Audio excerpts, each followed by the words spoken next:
Hello. Hello, നമസ്കാരം. സിജോ ചേട്ടന് അതല്ലോ. ഞാൻ മുമ്പ് മെസ്സേജ് അയച്ച സ്റ്റെഫിൻ എന്ന് പറഞ്ഞ ആളല്ലേ? എനിക്ക് മനസ്സിലായി. അതെ, ഓക്കെ. ആഹാ. ഞാൻ സ്റ്റീഫ. പത്തനംതിട്ട ജില്ലയാണ്. അപ്പൊ എന്റെ അനിയത്തിയുടെ കൂട്ടുകാരികളും Josco nursing school Pandalam Edappon okay. അവിടെ പഠിക്കുന്നു. അപ്പൊ GNM വിദ്യാർത്ഥികളാണ്. ആഹാ. അപ്പൊ ഇവര് ചേർത്തപ്പോ തൊട്ട് നമ്മളിതിന്റെ മറ്റ് ബാക്ക് സീറ്റിന്റെ ഒരു അവൈലബിലിറ്റി നോക്കി അടുത്താണല്ലോ എന്ന് ഓർത്തൊക്കെ പിന്നെ വിട്ടതാ. അപ്പം ഡൊണേഷനും ഒക്കെ കൊടുത്ത് നമ്മൾ അഡ്മിഷൻ എടുത്ത് ഒരു 2-3 ആഴ്ച കഴിഞ്ഞപ്പോ തൊട്ടേ പിള്ളേര് പരാതികൾ തുടങ്ങി. പിന്നെ നമ്മൾ ഇവരുടെ റിവ്യൂ ഒന്നും നോക്കാതാ ചേർത്തത്. നമ്മളത് ശ്രദ്ധിച്ചില്ല അത്ര. അപ്പൊ ഫുഡ് പോയിസൺ തൊട്ട് ഓരോരോ ഫീസുകൾ മേടിക്കുന്നതിന്റെ റെസിപ്റ്റ് ചോദിക്കുക, അങ്ങനെയുള്ള കുറേയധികം പ്രശ്നങ്ങളുണ്ട്. അപ്പൊ ചോദിച്ചാൽ കിട്ടത്തില്ല. അപ്പൊ വീണ്ടും ചോദിക്കുമ്പോ ഈ കുട്ടികളെ നോട്ട വിട്ടു വെക്കുക. പിന്നെ ഫുഡ് പ്രധാനപ്പെട്ട ഇഷ്യൂ ആണ്. ഫുഡ് കംപ്ലൈന്റ് ചെയ്ത് വീട്ടിൽ ഉൾപ്പെടെ വിളിച്ച് പരാതിപ്പെട്ടതോടുകൂടി കുട്ടികളെ വ്യക്തിപരമായി വേട്ടയാടുക, പിന്നെ മാറ്റി നിർത്തുക, അങ്ങനെയുള്ള കുറേയധികം പ്രശ്നങ്ങളുണ്ട്. പിന്നെ പേഴ്സണൽ ബുള്ളിങ്, ഹറാസ്മെന്റ്, അങ്ങനെ കുറച്ച് പ്രശ്നങ്ങളുണ്ട്. അപ്പൊ ഇത് കൂടി നമ്മൾ നിരവധിയായിട്ട് പരാതി പറഞ്ഞ് ആരും കേട്ടില്ല. പിന്നെ നമ്മൾ KNMCക്ക് വിദ്യാർത്ഥികൾ പരാതി കൊടുത്തു. ഹെൽത്ത് ഡിപ്പാർട്ട്മെന്റിലും DMOക്കൊക്കെ വിളിച്ച് നമ്മൾ പരാതി കൊടുത്തു. അതിലൊന്നും നടപടികളൊക്കെ വൈകി. അപ്പൊ ഈ തുടർച്ചയായി ഫുഡ് പോയിസണുകൾ ഉണ്ടാകാൻ തുടങ്ങി. മെഡിക്കൽ ഇതൊക്കെ ഉണ്ട്. ഫുഡ് പോയിസൺ ആയിട്ട് എന്തൊക്കെയാണ് സംഭവിച്ചത്? വയറിളക്കം, ഛർദില്, അതുപോലെ തന്നെ ഒരു കുട്ടിക്ക് ഇൻഫെക്ഷൻ ആയി കുടലില്, അങ്ങനെയുള്ള പ്രശ്നങ്ങളുണ്ട്. നിലവിൽ പഠിക്കുന്നുണ്ടോ? ഇല്ലില്ല, അവരെ ബാക്കി ഞാൻ പറയാം ഇപ്പം. അപ്പൊ അതിനുശേഷം ഒരു അവസാന ഘട്ടത്തില് ഒരു 17 വിദ്യാർത്ഥിനികളോളം ഇവരുടെ ഹോസ്പിറ്റലിൽ തന്നെ അഡ്മിറ്റ് ആയപ്പോ, കാരണം ഇവിടെ ഫുഡ് പിടിക്കാതെ വരിക, ഇവർ ഹോസ്പിറ്റലിൽ തന്നെ അഡ്മിറ്റ് ചെയ്യുക, ബില്ലാകുക, ഒരു മാസം 5,000-6,000 രൂപ വെച്ച് ബില്ല. അപ്പൊ ഇവര് നമ്മള് പിള്ളേരെ പഠിപ്പിക്കാനായിട്ട് വിട്ടിട്ട് ഇവര് പിള്ളേർക്ക് ഫുഡ് പോയിസൺ പോലെയുള്ള സംഭവങ്ങള് ഗിഫ്റ്റ് ആയിട്ട് കൊടുത്തിട്ട് നമ്മുടെ എമൗണ്ട് അവര് മേടിച്ചെടുക്കുന്നു, ചികിത്സ എന്ന പേരും പറഞ്ഞു, അല്ലേ? അതെ. പിന്നെ നമ്മളത് ചോദിക്കുക, അതായത് നമ്മളെ ഹോസ്പിറ്റലിൽ ഞാൻ ഈ 17 പെൺകുട്ടികളെ നമ്മൾ പോയി കാണുകയാണ്. അപ്പം എന്റെ അനിയത്തിയുടെ കൂട്ടുകാരും ഒരു അവിടെ കിടക്കുമ്പം ഓരോ പെൺകുട്ടികളെ ഇങ്ങനെ കൊണ്ടുവന്നുകൊണ്ടിരിക്കുക, ബോധം കിട്ടും അല്ലാതെയൊക്കെ. ഇത് വന്നില്ലല്ലോ ഈ വാർത്തകളൊന്നും അങ്ങനെ. ചേട്ടാ, ഇതിന്റെ ബാക്കി മൊത്തം ഞാനൊന്ന് ബ്രീഫ് ചെയ്ത് പറയാം. അപ്പൊ നമ്മളിത് പറയാൻ തുടങ്ങുമ്പം, അതായത് എന്തെങ്കിലും ഒരു വൈകാരികമായി പ്രതികരിച്ചപ്പം ഇവർ PRO വന്നിട്ട് നമ്മളെ ഭയങ്കര ഭീഷണിപ്പെടുത്തുകയും, ഞങ്ങൾക്ക് 1,500 വോട്ടുണ്ട് ജോസ്കോ ഫാമിലിക്ക്, പിന്നെ PROയുടെ പേര് ഷിജു എന്ന് വാങ്ങണ്ട. പിന്നെ അപ്പൊ അങ്ങനെ ഞങ്ങൾക്ക് പൊളിറ്റിക്കൽ ഇൻഫ്ലുവൻസ് ഉണ്ട്. മന്ത്രി ഞങ്ങളുടെ കൂടാണ്, അന്നത്തെ മന്ത്രി. പിന്നെ MLA ഞങ്ങളുടെ ആളാണ്, പാർട്ടി CPM ഞങ്ങളുടെ കൂടാണ്, പിന്നെ എല്ലാ രാഷ്ട്രീയ പാർട്ടിക്കാരും എന്റെ കൂടാണ്, പോലീസ്. അപ്പം പിന്നെ നമുക്ക് കാര്യങ്ങളൊക്കെ മനസ്സിലാവുന്നത്. മാവേലിക്കര MS അരുൺകുമാർ ഉണ്ടല്ലോ. അപ്പൊ എല്ലാരോടും നമ്മൾ ബന്ധപ്പെട്ടതാ. ഇതിൽ ആരും റെസ്പോൺസ് ഒന്നും ഇല്ല, കാരണം എല്ലാവരുമായിട്ടും നല്ല അലയൻസ് ആണ്. പിന്നെ മുതലാളി. അപ്പൊ അത് കഴിഞ്ഞിട്ട് നമ്മൾ ഈ പേരൻസ്, അതായത് 17 ദിവസത്തോളം കുട്ടികൾ വീട്ടിൽ ഈ സിക്കായിട്ട് ഇരുന്നിട്ട് ഒരു ഫോൺ കോൾ പോലും അവർ മാനേജ്മെന്റിന്റെ ഫാക്കൽറ്റിയുടെ ഭാഗത്തുനിന്ന് ഉണ്ടായിട്ടില്ല കുട്ടികൾക്ക് എങ്ങനെയുണ്ടെന്ന്. എന്നിട്ട് ഈ ഫുഡ് പോയിസൺ കഴിച്ച് വയ്യാതാവുന്ന കുട്ടികൾ ലീവ് ആകുമ്പോൾ അതിന് കോമ്പൻസേറ്റ് ചെയ്യുന്നത് 1:3, 1:5 രീതിയിലാണ് പിള്ളേരെ കൊണ്ട് പണിയെടുപ്പിക്കുന്നത്. അതായത് GNM വിദ്യാർത്ഥികളെ അവർക്ക് പണിയെടുപ്പിക്കാൻ വേണ്ടി മാത്രം കുട്ടികളെ വേണം. പിന്നുള്ളതെന്ന് പറഞ്ഞാൽ, അപ്പം നിർബന്ധിച്ച് നമ്മൾ പേരൻസ് മീറ്റിംഗ് വെപ്പിച്ചു. പേരൻസ് മീറ്റിംഗിൽ പേരൻസ് രൂക്ഷമായി പ്രതികരിച്ചു. നമ്മൾ നല്ല രീതിയിൽ ഇവർക്കെതിരെ പ്രതികരിച്ച ശേഷം നമ്മൾ പറഞ്ഞു ക്യാൻറ്റീൻ കാണണമെന്ന് പറഞ്ഞു. ക്യാൻറ്റീനിൽ പോയപ്പോ ക്യാൻറ്റീൻ അത് പിന്നാണ് നമുക്ക് മനസ്സിലായത് ഇവര് സെറ്റിട്ടൊരു പരിപാടിയായിരുന്നു. ക്യാൻറ്റീൻ ജീവനക്കാർ അത്യാവശ്യം ഗുണ്ടാ സംഘം പോലുള്ള ഒരു ടീമാണ്. ഇവന്മാര് നടത്തുന്നവന്മാര് ഇവരുടെ ബന്ധുക്കാരുവാ, ബസ്സൊക്കെ ഉള്ളവന്മാരാ. അവന്മാര് അത്യാവശ്യം നമ്മളുടെ അടുത്ത് റോങ് ആയിട്ട് പെരുമാറി. അതും പേരൻസ്, സ്റ്റുഡൻസും, അതായത് പെൺകുട്ടികളായിട്ടുള്ള വിദ്യാർത്ഥിനികളും പേരൻസ്, ഞങ്ങൾ ഉൾപ്പെടെ അങ്ങളമാർ 2 പേരെ ഉണ്ടായിരുന്നുള്ളൂ, ബാക്കി പെണ്ണുങ്ങളാ. ഇവരെയും കൊണ്ട് ഞങ്ങള് ക്യാൻറ്റീൻ കാണാൻ പോയി. ഇവര് വാക്കുതർക്കമായി, നമ്മളെ കൂട്ടത്തിൽ ഒരാളെ അടിച്ചു, അങ്ങോട്ടും ഇങ്ങോട്ടും ഒന്നും തെളിവായി. ഇതിൽ സംഘർഷത്തിന്റെ പെണ്ണുങ്ങളെ അടിച്ചു എന്നും പറഞ്ഞുകൊണ്ട് ഞങ്ങൾക്കെതിരെ കള്ളക്കേസ് ഒട്ടനടി 1 മിനിറ്റ് പോലും എടുക്കുന്നതിന് മുമ്പ് പോലീസ് കയറുക, പോലീസ് ഏകപക്ഷീയമായി കേസെടുക്കുക. അന്നേരം നമ്മുടെ കൂട്ടത്തിലുള്ള നൂറനാട് പോലീസ് സ്റ്റേഷൻ. അവൻ ഒരു എന്താ പറയുക കൂട്ടത്തിലുള്ള ഒരു വിദ്യാർത്ഥിനിയുടെ ആങ്ങളെ അവിടെ വെച്ച് കണ്ടു, അവനെ പിടിച്ചു റിമാൻഡ് ചെയ്തു. അതായത് വളരെ ഏകവിഷയമായിട്ട് പോലീസ് അവർക്ക് ഒപ്പം നിൽക്കുക. പിന്നാണ് നമ്മൾ ഇതിന്റെ കേസുണ്ട്. അതായത് ബാക്കി ഞങ്ങളെല്ലാം മാറി നിൽക്കുക. അപ്പൊ ഇവര് എന്താ പറയുന്നത്, ഈ വാർത്തയാവുമ്പോഴാണ് ഇവർക്ക് വാർത്തയാവുന്നതേ ഉള്ളൂ ഇവർക്ക് പേടി. ബാക്കിയെല്ലാം എന്ന് പറഞ്ഞാൽ ഈ തട്ടിപ്പ് കോളേജാ. സ്റ്റേഷൻ ഫുൾ അവരുടെ കയ്യില. കാരണം സ്റ്റേഷനിൽ പെയിന്റ് അടിച്ചു കൊടുക്കുന്നതും ക്ലോസറ്റ് വെച്ച് കൊടുക്കുന്നതും പിന്നെ മാസപ്പടിയൊക്കെ ഉള്ള ഒരു സ്റ്റേഷനാ. അങ്ങനെ പൈസ അത്രയൊന്നും അതപ്പതിച്ച് പോയോ? ഈ പോലീസ് സ്റ്റേഷനൊക്കെ ഇത്ര അതപ്പതിച്ച് പോയോ? അതൊക്കെ നൂറാട് പോലീസ് സ്റ്റേഷൻ ഒരു നൊട്ടോറിയസ് സ്റ്റേഷനാ. അതങ്ങനെയാണ് അവിടുത്തെ ചെറുത് തൊട്ട് വലുത് വരെ അങ്ങനെ തന്നെയാ. സർക്കാരിനാണല്ലോ ശമ്പളം വെച്ച് കൊടുക്കുന്നത്. എത്ര അതപ്പതിച്ചു പോയോ ഇവരുടെയൊക്കെ ഈ കിമ്പളം പറ്റാനായിട്ട് ഇവര്? അതായത് മൂൺലൈറ്റ് എന്ന് പറയുന്ന അവിടുത്തെ ഒരു ഹോട്ടലും ഈ ജോസ്കോയുമാണ് അവിടുത്തെ ഏറ്റവും വലിയ മാസപ്പടിക്കാര്. അപ്പൊ അങ്ങനെയുള്ളൊരു സംവിധാനമാണ്. അതായത് നമുക്ക് ഒരു തരത്തിൽ അതും പിന്നെ പെൺകുട്ടികളെ പറ്റി വളരെ മോശമായി ചിത്രീകരിക്കുക. അതായത് ഒരിക്കലും കേട്ടാൽ അറക്കുന്ന രീതിയിലുള്ള ഇതാണ് ആ MD എന്ന് പറയുന്ന ആള് പെൺകുട്ടികളെ പറ്റി പറഞ്ഞുണ്ടാക്കുന്നത്. ജോസ്.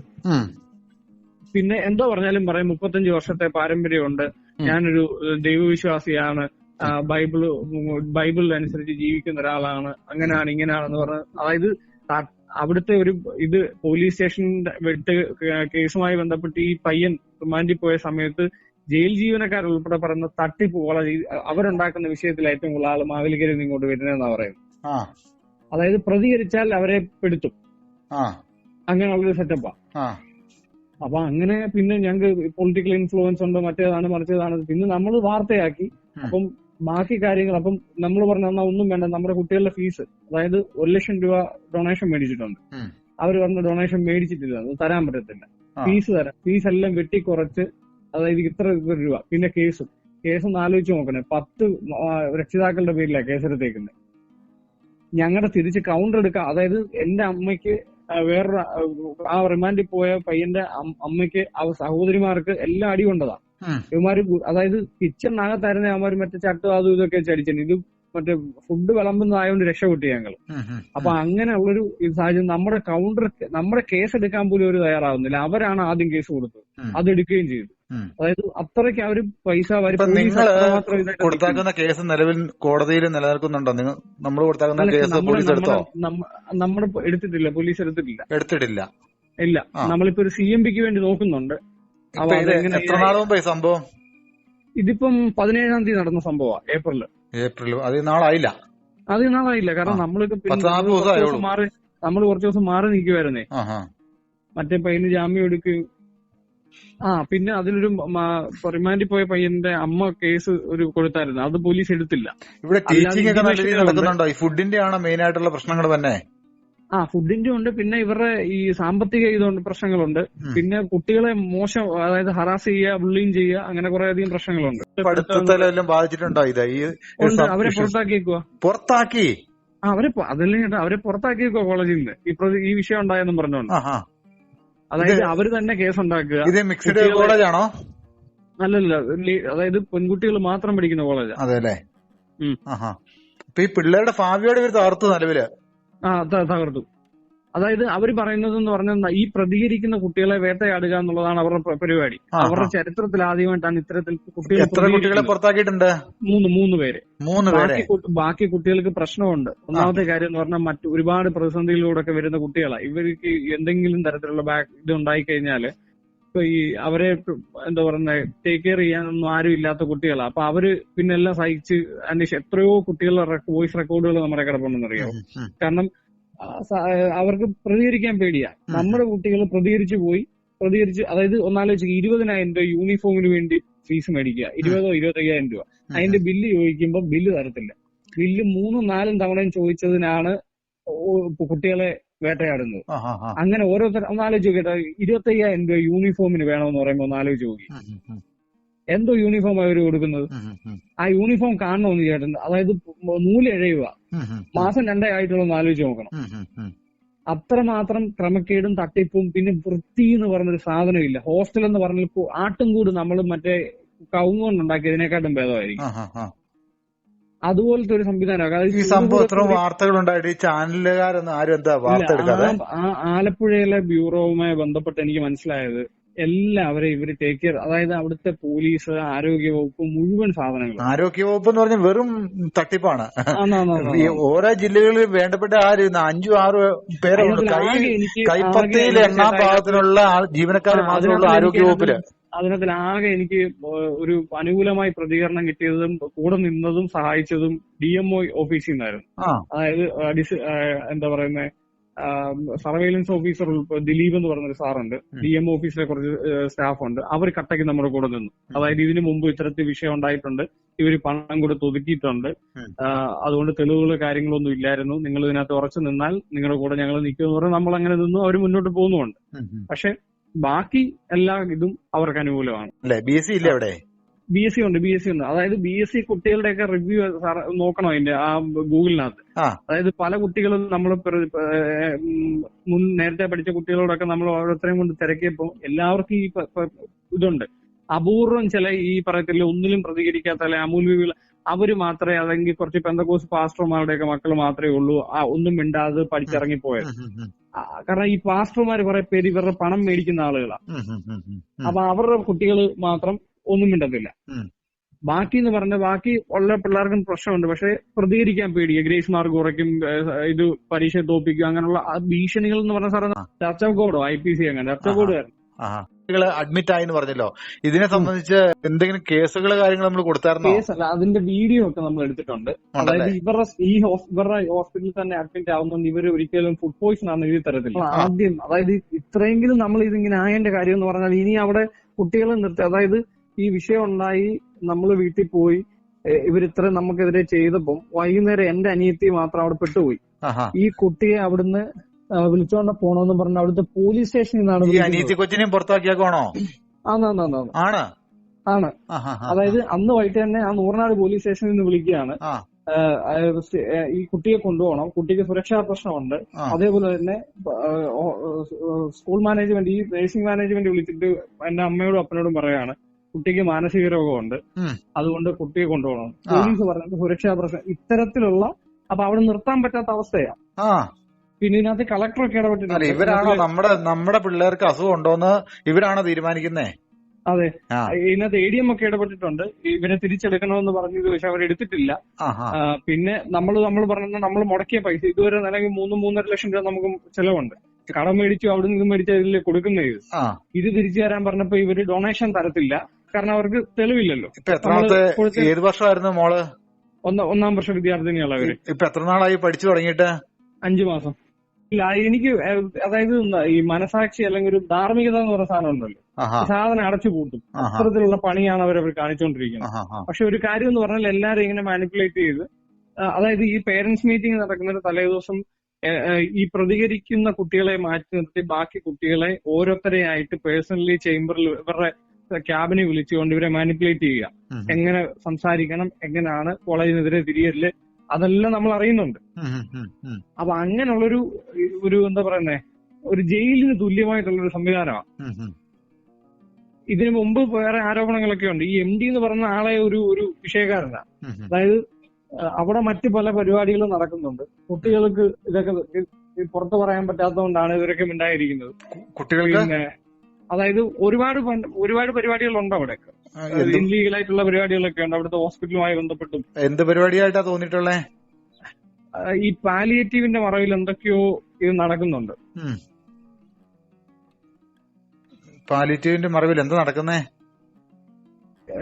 അവിടെ എന്തൊക്കെയോ ഈ പ്രായമായ രോഗികളെ മാത്രം ഇത് കൊണ്ടിടുക, പിന്നെ നേരെ ടേക്ക് കെയർ ചെയ്യുന്നില്ല, പിന്നെ അതൊക്കെ ഒരു പേരിന് വേണ്ടി വേറെ ഏതോ ആരണ്ട് നടത്തുന്ന പാലിയേറ്റീവുമായി ബന്ധപ്പെട്ട് ഇവിടെ കൊണ്ടിടുകയാണ്.